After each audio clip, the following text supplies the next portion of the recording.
ಮಾಡೋಣ ಸರ್.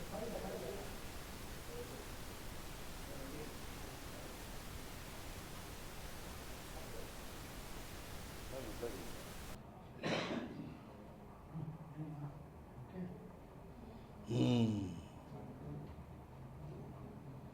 ಏನಾಯ್ತು ಇದು ಕಾರ್ಪೊರೇಷನಲ್ಲಿ ಯಾವುದು ಆರೋಗ್ಯ ಮಾರ್ಗ ಏನಾಯಿತು? ಏನು ಅರಸ್ನವ್ರೆ ಆರೋಗ್ಯ ಮಾರ್ಗ ಏನಾಯಿತು? ಅದಕ್ಕೆ ಮಾತ್ರ ಅರ್ಜೆಂಟು ಸಿದ್ದರಾಮಯ್ಯನಿಗೆ. ಕಾರ್ಪೊರೇಷನಲ್ಲಿ ರೆಪ್ರೆಸೆಂಟೇಟಿವ್ಸೇ ಇಲ್ಲ, ಅಲ್ಲಿ ರೆಸಲ್ಯೂಷನ್ ಮಾಡಿಸ್ತೀರಾ ನೀವು ಸಿದ್ದರಾಮಯ್ಯನ ಹೆಸರು ಮಡಿಕಳಿ ಅಂತ. ರಾಮ ಮರ್ಯಾದೆ ಇಲ್ಲ, ಅವಮಾನ ಇವೆಲ್ಲ. ನಮಸ್ಕಾರ ಸರ್.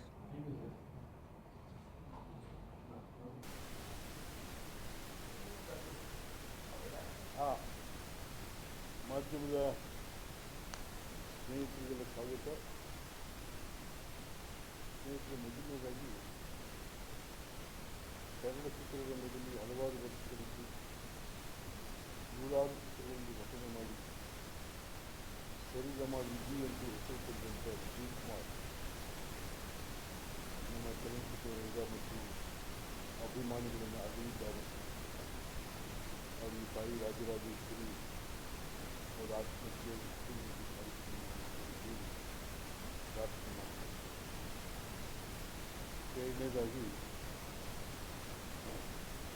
ನಮ್ಮ ಮುಖ್ಯಮಂತ್ರಿ ಸಿದ್ದರಾಮಯ್ಯವರು ವಿಜಯಪುರ ಜಿಲ್ಲೆಯ ಡಿಸಿ ದಿವಾಕರ್ ಒಂದು ಭಾಳ ಅವಮಾನ ಮಾಡಿ, ಇಡೀ ಅಧಿಕಾರಿ ಸಾಹಿಗೆ ಅವಮಾನ ಮಾಡೋದಕ್ಕೆ ಮಾಡಿದ್ದಾರೆ. ಯಾಕೆಂತಂದರೆ ನಮ್ಮಲ್ಲಿ ಜಿಲ್ಲಾಧಿಕಾರಿ ಅಂತಂದರೆ ಆ ಜಿಲ್ಲೆಯ ಸಮಸ್ತ ಆಡಳಿತ ಅಭಿವೃದ್ಧಿಯ ಬಗ್ಗೆ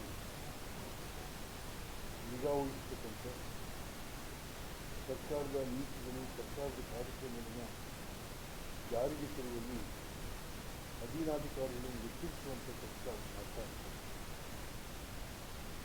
ಅವರು ಸಿದ್ದರಾಮಯ್ಯವರು ಒಂದು ಖಾಸಗಿ ಕಾರ್ಯಕ್ರಮ, ಎಮ್ಮೆಲ್ಯೆ ಅವರ ಮನೆ ಮದುವೆ, ಅದರ ಜೊತೆಗೆ ಶಿವರಾಜ್ ಶೇಖ್ ಅವರು ಮದುವೆ ಜೊತೆಗೆ ಒಂದು 25 ಸಾಮೂಹಿಕ ಮದುವೆ ಜೊತೆಗೆ 3 ಜನ ಸ್ಥಳೀಯ ಧರ್ಮಾಧಿಕಾರಿಗಳು ಡಿಸಿ ಕೂಡ ಆಹ್ವಾನಿತರಾಗಿ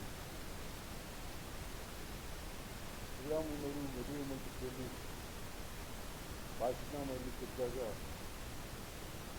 ಪಕ್ಕದಲ್ಲಿ ಕೂತಿದ್ದಂಥ ಡಿಸಿಯವರನ್ನ ನೋಡಿ, ಯಾರು ನೀವು ಯಾಕೆ ಬಂದಿದ್ದೀವಿ, ನೀವು ಕಾಮೂಲ್ ಪಕ್ಕ ನಾವು ಕೂತಿದ್ದೀವಿ, ನಡಿ ಆಯ್ತು ದಿಲ್ಲಿಗೆ ನಡಿ ಅವರು ಬೇಕು ಅದು ಅವಮಾನಿಸಲ್ವಾಗಿ. ಅದು ಅದಂತಿದ್ದಂಗೆ ಅವ್ರು ಶಿಕ್ಷೆ ಕೊಟ್ಟು ಜೈ ಸಿದ್ದರಾಮಯ್ಯ ಜೈ ಕೇಳಿ ಸಿಂಪಿಗೆ. ಆ ಸಂದರ್ಭದಲ್ಲಿ ಆ ಡಿಸಿ ಮಾನಸಿಕವಾಗಿ ಯಾವ ರೀತಿ ಆಗಿದೆ ನೆನೆಸ್ಕೊಂಡ್ರೆ ನಾನು ಒಂಥರ ಏನಪ್ಪ ಆ ಡಿಸಿ ಕಥೆ ಏನಾಗಿದೆ, ಒಂದು ಮಾನಸಿಕ ನೆಮ್ಮದಿ ಹಾಳಾಗಿದೆ. ಅದರಲ್ಲಿ ಏನು ಪ್ರೈವೇಟ್ ಪ್ರೋಗ್ರಾಮ್ ಆಗಿದ್ದೆ, ಪ್ರೋಟೋಕಾಲ್ ನಾಟ್ ಪ್ರಸಿದ್ಧಿ ಮೇಂಟೈನ್ ಮಾಡಬೇಕಾಗಿಲ್ಲ. ಮದುವೆ ಮನೆಯಲ್ಲಿ ಪ್ರೋಟೋಕಾಲ್ ಅಂತ it's not A government function, private private function. Private function ನೀವು ಆ ಕಡೆ ಹೋಗಿ ಈ ಕಡೆ ಹೋಗಿ ಆದರೂ ಕೂಡ ಇಷ್ಟೆಲ್ಲ ಆಡುವಲ್ಲಿ ಅವಮಾನ. ಅಲ್ಲಿದ್ದಂಥ ಯಾವುದೇ ರಾಜಕಾರಣಿ ಅಥವಾ ಈ ಧರ್ಮಾಧಿಕಾರಿಗಳು ಆ ಡಿ ಸಿಗೆ ಒಂದು ಬೇಡಿಕೆ ಕೊಟ್ಟಿದ್ದಾರೆ, ಇದು ಆಗಲಿ ಸುಮ್ಮನೆ ಇದೆ ಎಷ್ಟು ಮಾತಾಡಿ, ಯಾರೂ ಮಾತಾಡಿಲ್ಲ. ಡಿ ಸಿಯ ರಕ್ಷಣೆಗೆ ಒಬ್ಬರು ಹೋಗಿಲ್ಲ. ಮತ್ತು ಸಿ ಎಮ್ ಎ ಬೈತವ್ರು ಯಾಕೆ? ಹಾಗಾಗಿ ಇಡೀ ಸರ್ಕಾರದ ಅಧಿಕಾರಿಗಳನ್ನು ಅಧೀರರನ್ನಾಗಿ ಮಾಡತಕ್ಕಂಥ ಪ್ರಯತ್ನ ಸ್ವತಃ ಮುಖ್ಯಮಂತ್ರಿಗಳಿಂದ ಆಗ್ತಾ ಇರ್ತಕ್ಕಂಥದ್ದು ಖಂಡನೀಯ. ಹೇಗೆ ಅಹಂಕಾರಿ ದುರಂಕಾರ ಎಷ್ಟು ದಿವಸ ನಡೀತು. ಅಹಂಕಾರ ಇರಬೇಕು ತನ್ನ ರಾಜ್ಯದ ಬಗ್ಗೆ, ತನ್ನ ಜನರ ಬಗ್ಗೆ, ತಾನು ಮಾಡೋ ಕೆಲಸದ ಬಗ್ಗೆ. ಇದನ್ನು ಏನು ಮಾಡ್ತಾನೆ ಇಲ್ವಲ್ಲ ನೀವು, ದುರಂಕಾರ. ಇದನ್ನ ನಾನೆಲ್ಲ ಜನ ಖಂಡಿಸ್ತಾ ಇದ್ದೀನಿ ಇಷ್ಟೇನ ಅಂತ. ಹಾಗಾಗಿ ಮುಖ್ಯಮಂತ್ರಿಗಳು ಇನ್ನೆಲ್ಲಾದರೂ ತಮ್ಮ ನಡವಳಿಕೆಗಳನ್ನು ಸರಿ ಮಾಡ್ತಾರೆ. ಜನರ ಬಗ್ಗೆ, ಜನರನ್ನು ಸಂಬೋಧಿಸುವಾಗ ಎಲ್ಲರೂ ಹೇಳ್ಕೊಳ್ತೇನೆ ನಾನು. ಅಲ್ಲಿ ಮೂರ್ತಿಗೆ ನಾಯಕನೇನಪ್ಪ ಏನಿಲ್ಲ. ಅದೇ ನಾನು ನೋಡಿದ್ದೀನಿ ಮುಖ್ಯಮಂತ್ರಿಗಳು ದೇವರಾಜ್ ಅರಸಿದ್ರು, ಎಸ್.ಎನ್. ಕೃಷ್ಣ ಯಾರು ಏಕವಚನದಿಂದ ಕರೆದವರಲ್ಲ ಅವರು. ಅವರು ದೇವರಾಜ್ ಅರಸಕ್ಕೆ ಕ್ಲಾಸ್ ಹೋದ್ರು, ಬನ್ನಿಯಪ್ಪ ಬನ್ನಿ ಈ ಟೇಬಲ್ಗೆ ಈ ನೋಟ ಎಲ್ಲ ಕ್ಲಿಯರ್ ಮಾಡಬೇಕ ದಯವಿಟ್ಟು ಅಂತ. ದೇವರಾಜ ದೇವರಾಜರ್ಸಿ ದೊಡ್ಡಲಿದೇನಲ್ಲಪ್ಪ ನೀವು, ಶಿವಮಯ ದೇವರಾಜರ್ಸಿ ದೊಡ್ಡಲಿದೆ ಎಲ್ಲ ಅವಕಾಶ ಸಿಕ್ಕಿದೆ ಜನ. ಅದನ್ನು ಈ ರೀತಿಯಾಗಿ ದುರಂಕಾರದಿಂದ ನಡ್ಕೊಳ್ಳೋದನ್ನು ಬಿಡಿ. ಇನ್ನೆಲ್ಲ ಇದು ತಮ್ಮ ಒಂದು ಇದನ್ನು ಕೂಡ ಸರ್ಕ್ಯುಲೇಟ್ ಮಾಡಿ ಕಳಿಸ್ತೀವಿ. ಈ ಜಾತಿ ಗಣತಿ ಬಂದೆ ಕೊಡ್ತೀನಿ ಮಾಡೇ ಮಾಡ್ತೀನಿ ಅಂತ ಈಗೇನಾಯಿತು ಇಲ್ಲ ಅಂತ ಕ್ಯಾಬಿನೆಟಿಗೆ ಬರ್ತಾ ಇಲ್ಲ ಅದು. ಸುಮ್ಮನೆ ಕ್ಯಾಬಿನೆಟ್ ಇವರು ಹೈಕಮಾಂಡ್ ಮೇಲೆ ಹೇಳೋದು, ಸಿದ್ದರಾಮಯ್ಯನವರೇ ಕರ್ನಾಟಕದ ಮಟ್ಟಿಗೆ ನೀವೇ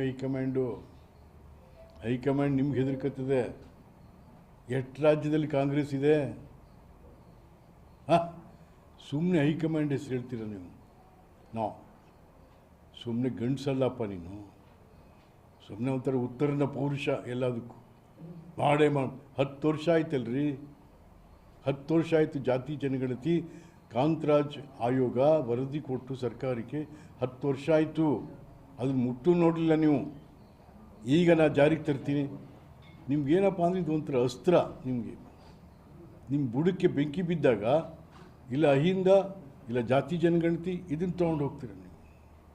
ಬೇರೆ ಟೈಮಲ್ಲಿ ಏನಿಲ್ಲ ನೀವು. ಹಾಗಾಗಿ ಸುಮ್ಮನೆ ಈಗ ದೇವರಾಜರ್ಸ್ ಹಾವನೂರು ವರದಿಯನ್ನು ಸ್ವೀಕಾರ ಮಾಡದೆ ಹೋಗಿದ್ರೆ ಅವತ್ತಿನ ದಿವಸಕ್ಕೆ, ಅವತ್ತು ಹೀಗೆ ಆಯಿತು. ದೇವರಾಜರ್ಸ್ ಕಾಲದಲ್ಲೂ ಮೊದಲೇ ಅದನ್ನು ಬಿಡುಗಡೆ ಮಾಡಿಬಿಟ್ರು. ಮೆಂಬರ್ಗಳೇ KH ಪಾಟೀಲ್ನ ಚಿತಾವಣೆ ಮೇಲೆ ಒಂದು 3-4 ಜನ ರಿಲೀಸ್ ಮಾಡಿಬಿಟ್ರು. ಆದರೂ ದೇವರಾಜರ್ಸ್ ಕುಗ್ಲಿಲ್ಲ. ಹಾವನೂರು ವರದಿಯನ್ನು ಬಿಡುಗಡೆ ಮಾಡಿದ್ರು. ಭಾಳ ಜನ ಹುಡುಗರಿಗೆ ಇವತ್ತಿನ ದಿವಸ AC DC ಏನೆಲ್ಲ ಆಗಿದ್ದಾರೆ. ಅದು ಕಾರಣ ಅದು. ಆಮೇಲಿಂದ ಚಿನ್ನಪ್ಪರೆಡ್ಡಿ ಇರ್ಬೋದು, ವೆಂಕಟಸ್ವಾಮಿ ವರದಿ ಇರ್ಬೋದು, ಸರ್ಕಾರಗಳು ಸರಿಯಾಗಿ ನಡ್ಕೊಂಡಿದ್ದಾವೆ. ಆದರೆ ನೀವು ಇದನ್ನು ಸುಮ್ಮನೆ ಬರೀ ನಿಮ್ಮ ಅಸ್ತ್ರ ಇದು, ಒಂಥರ ನಿಮ್ಮ ರಕ್ಷಣೆಗಾಗಿ ಇದು ಇಟ್ಕೊಂಡ್ಬಿಟ್ಟಿದ್ರು. ಅಹಿಂದ ಏನು ಕಡ್ದೆ ತಾಕಿದ್ರಿ ಅಹಿಂದಕ್ಕೆ? ಏನು ಮಾಡಿದ್ರಿ ಅಹಿಂದಕ್ಕೆ? ಅಹಿಂದ ಅವ್ರು ನಿಮ್ಮ ಸ್ವಂತ ಜಾತಿಯವ್ರಿಗೆ ಏನೂ ಮಾಡಲಿಲ್ಲ. ಕುರುಬ ಸಮುದಾಯಕ್ಕೆ ಕುರುಬರು ತನ್ನ ಮನ ಧನ ಅರ್ಪಣೆ ಆಯಿತು ನಿಮಗೆ. ಏನು ಮಾಡಿದ್ರಿ? ಒಂದು ಮೆಡಿಕಲ್ ಕಾಲೇಜ್ ಕೊಡೋಕ್ಕೆ ಯೋಗ್ಯತೆ ಇಲ್ಲ, ಒಂದು ಇಂಜಿನಿಯರ್ ಕಾಲೇಜ್ ಕೊಡಲಿಲ್ಲ. ಒಂದು ಯಾವ ರೀತಿನಲ್ಲ ಯಾರು ಯಾವುದೇ ಹಬ್ಬ ಹರಿದಿನಗಳಲ್ಲಿ ಅವಳಿಗೆ ಎಲ್ಲ ಕೊಟ್ಟು ಆಮೇಲೆ ಜನ ಊಟ ಬಿಟ್ಟಿದ್ದಿನ ಪ್ರಸಾದ ಅಂತ ಊಟ ಮಾಡ್ತಾರೆ, ಗೋವಿಂದು ಹಸುದು. ಅಂಥದ್ದನ್ನು ನೀವು ಈ ಮಟ್ಟಕ್ಕೆ ತಂದಿಟ್ಟಿದ್ದೀರಲ್ಲ ಸಿದ್ದರಾಮಯ್ಯ. ಅಯ್ಯೋ ದೇವ, ಅಯ್ಯೋ ದೇವ.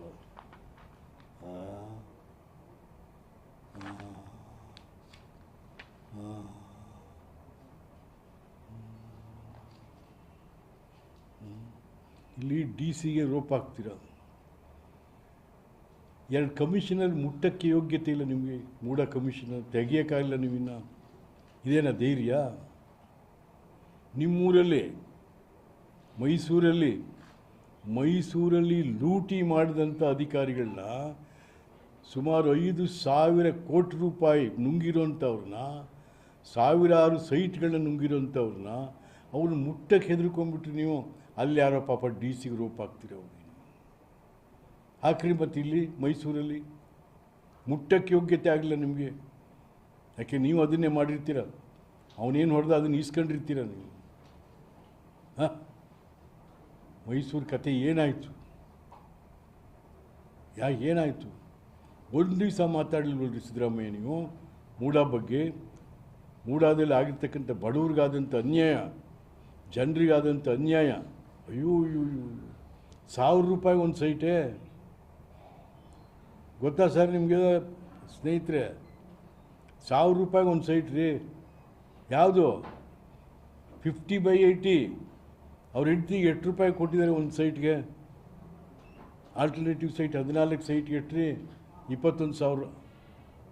14 ಸೈಟ್ಗೆ 21,000. 1000 ಚಿಲ್ಲರೆ ಹಬ್ಬ. ಸಿದ್ದರಾಮಯ್ಯನ ಕಾಲ ಅಂದರೆ ವಿಜಯನಗರ ಸಾಮ್ರಾಜ್ಯ ಇದು. ಆದ ಬೀದಿಲೆಲ್ಲ ಚಿನ್ನ ಬೆಳ್ಳ ವಜ್ರ ವೈಡೂರ್ಯ ಮಾರ್ತಿದ್ರಂತೆ. ಹಂಗೆ ಸಿದ್ದರಾಮಯ್ಯ ಕಾಲದಲ್ಲಿ 1000 ಚಿಲ್ಲರೆ ರೂಪಾಯಿ ಒಂದು ಸೈಟ್, 50/80 2 ಕೋಟಿ ರೂಪಾಯಿನ ಸೈಟು 1000 ರೂಪಾಯಿ. ತೆರಿಗೆ ಅಯ್ಯೋ, ನಿಮ್ಮ ಯೋಗ್ಯತೆಗೆ ಅಷ್ಟು ಬೆಂಕಿ ಆಗ್ತು, ನಿಮ್ಮ ಆಡಳಿತಕ್ಕಷ್ಟು ಬೆಂಕಿ ಆಗ್ತು. ಹೋಗ್ರಿ ಅಂತ ಕಡೆ ಇವೆಲ್ಲ ಏನು ರೀ? ತೂ. ಅದರಿಂದ ನಾನು ಸಿದ್ದರಾಮಯ್ಯನವ್ರನ್ನ 2ನೇ ಬಾರಿ ನೀವು ಮುಖ್ಯಮಂತ್ರಿ ಆಗಿರುವಂಥ, ನಿಮ್ಮ 2ನೇ ಬಾರಿಯ ಮುಖ್ಯಮಂತ್ರಿ ಯಾರು 20 ತಿಂಗಳು ಕಳೀತಾ ಇದೆ. ನೀವು 20 ತಿಂಗಳು ಕಳೀತಾ ಇದೆ. ಆಮೇಲೆ ನಿಮ್ಮ ಶಿಷ್ಯರಿಗೆ ಹೇಳಿ, ನೀವು ಯಾರು ಕೇಳ್ತಾವ್ರಿ ಇವ್ರನ್ನ? ಸಿದ್ದರಾಮಯ್ಯ 5 ವರ್ಷಗಳ ಅಬಾಧಿತ, ಯಾರಪ್ಪ ಕೇಳೋರು ನಿಮ್ಮನ್ನ? ಕೆಲವು ಚೇಲ ಮಂತ್ರಿಗಳಿದ್ದಾರೆ, ನಿಮ್ಮನ್ನು ಕೇಳಿದವ್ರು ಯಾರು ಕೇಳ್ತಾವ್ರ? ಜನ ಸಿದ್ದರಾಮಯ್ಯ 8 ದಿವಸ ಇರ್ತಾರೆ CM ಆಗಿ. ನೀವೇ ಮೀಡಿಯಾದವ್ರು ಕರೆಯೋದು ಸಿದ್ದರಾಮಯ್ಯನ ಅಬಾಧಿತ 5 ವರ್ಷಗಳು ಅವರೇ ಮುಖ್ಯಮಂತ್ರಿ ಅಂತ. ಒಂಥರ ಏನು ಹಂಗಂದ್ರೆ ಏನೋ ತೆಗಿತಾವ್ರಿ ಅಂತ ಅರ್ಥ ಆಯ್ತು. ವಾಟ್ ಡಸ್ ಇಟ್ ಮೀನ್?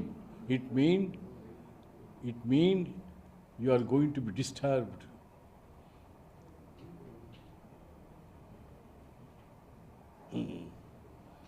ಹೇಳಿ ಸರ್ ಏನಾದ್ರು.